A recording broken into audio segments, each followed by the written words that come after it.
We had a question from Gabby, who was worried about her windowsills being cold and drafty, and I can totally relate to that, and I think most of us can. We are all scrambling at the minute, wondering what we're going to do. Are our plants going to get enough light? Especially if you're like me and you're in Scotland and it's so dreary, it's so dark, and you're wondering to yourself, should I put my plants to the windowsill where they'll get more light, but it might be too cold for them, or do I not? So what I would say is, if your windows are very cold and very drafty, don't put any plants there unless they are cold hardy. So cold hardy plants would probably be just succulents. I don't think there's a lot of other house plants that are cold hardy, but succulents will be fine. You want to leave them at your windowsill anyway.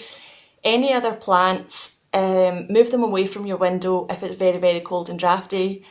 My windows are alright actually, they're not too cold and drafty at the minute, so I'm leaving some of my plants there, just the ones that, you know, really need a lot of extra light.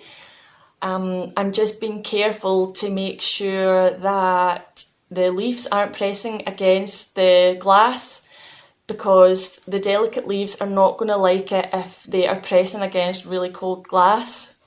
The thing about most of our houseplants is they will go dormant during the winter, or at the very least their growth will be very, very slowed, or they might be dormant. They might completely die back, or they might just stop growing, they might grow slower.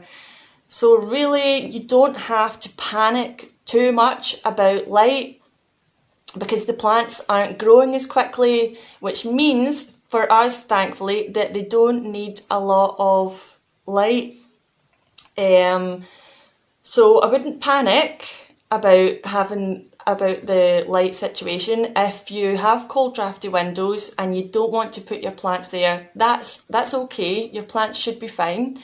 I'll show you some things to look out for that your plants aren't getting enough light. So I have here this Monstera Peru, and this is a new leaf that it's just given me, and you can see it's tiny. It's a tiny wee leaf. It might get a bit bigger as it hardens off, but not only is it tiny, it's come out really, really far. It's etiolated, it's stretched, it's looking for light. So I have moved this plant closer to the window because it obviously needs a bit more light than what it was getting, and it was kept really quite far back from the window, and it's not even a south facing window either. If you have windows that aren't cold or drafty, then by all means put as many plants as you can there, because it can only help, can't it? I've got another couple of tips. If you can't put your plants close to the window or on the windowsill, you can actually clean your windows. Give your windows a really, really good clean, the inside and the outside actually, because that'll let more light into your room. Make sure you're cleaning the leaves off your plants. I would just use a wet cloth or a wet paper towel maybe, just to get rid of the dust, because that means they're going to be able to get extra light, because all the dust on the leaves is going to block light from getting to them. So there is like other things you can do. You don't necessarily have to put them at the windowsill if you don't want to. Just watch out for growth that is coming in really small, or growth that is coming in very stretched, so there's a lot of space between new leaves. Those plants will maybe need more light. What I would suggest would be to rotate your plants. So if you've got some at the window or near the window, they'll probably be doing a little bit better. You can remove them and put some of your plants that are not doing so well there. Just leave them there for a few weeks and then rotate again. So basically you are giving all your plants a little bit of chance to get towards more light during the darker months. But we'll just need to wait and see. You just need to monitor your plants, see how they're growing. Most of them should stop growing during the winter anyways, so they're not going to need all that extra light. Hopefully that was helpful to some of you. The last question that I had was from Beth, and she was wondering about watering your plants in winter. I think everybody's wondering that at the minute. Slow down on the watering of your plants. Your house is going to be a lot colder, so the water's not going to evaporate very quickly. I don't know if you've ever noticed, but in summer, if your plants are at the windowsill especially, you'll water the plant and the water's gone so quickly. That's not going to happen in winter. It's too cold. It's too cold. So you don't want your plants sitting around in that extra cold water. They're not going to like that at all.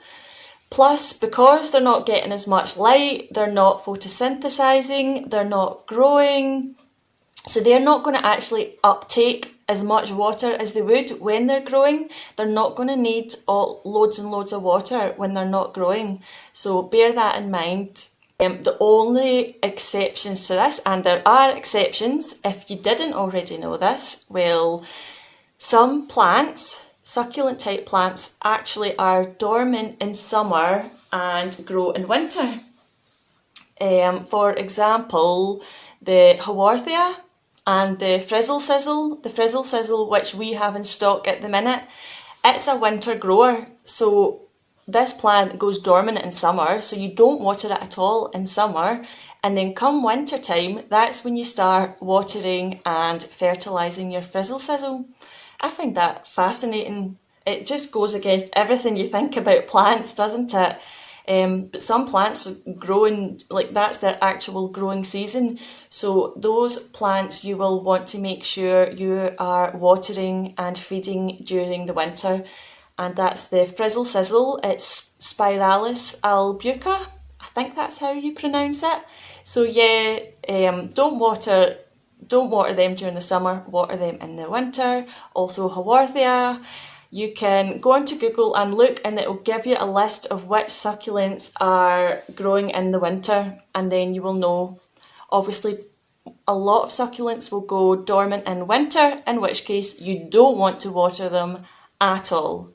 Like, you're going to rot your plant. So you do need to do a bit of research there if you have some succulents to see which ones are growing and which ones are dormant. And how do you know if you've overwatered your plant? I will show you. So you will get things like this. This is a leaf, and it's actually dropped off by itself. You can see that the leaf is yellow. That's a classic sign of overwatering, and leaves just dropping off. When you have a closer look at your plant, you'll see that the stems might be mushy. I'll show you this other plant. This gorgeous thing is called a strawberry begonia. It's not actually a begonia, it's a saxifraga, I think it's called. And it puts out these little runners with all these little babies. It's adorable. We will have some of these in stock soon, hopefully. This is the normal one, and this is the variegated type one that we should have in stock, hopefully. So watch this space. And the reason I was showing you this is because I accidentally overwatered it, and you can see the effects here. So this plant, that's gone all yellow. The stem is all floppy and mushy. Here's another one. See, it's gone all yellow. You can see that it's completely limp and floppy. And I know that that's rot overwatering because the soil is wet. So what I've been doing is I've only put it in this pot basically to show you so it looks a bit nicer. But you want to take it out of the pot and try and dry that soil off. And if you caught it quick enough, then your plant should be fine. It might lose a few leaves to overwatering, but if you catch it quick enough and you manage to dry your plants out, then you can actually save them from overwatering. So yeah, so hopefully that's given you some useful information on watering your plants in winter. If you like this, if you found this helpful, please let us know. If you've got any other questions that you would like me to cover, please let me know. And I hope you're all staying safe. Hope you enjoyed it. I'm Claire from Silver Roots. Bye!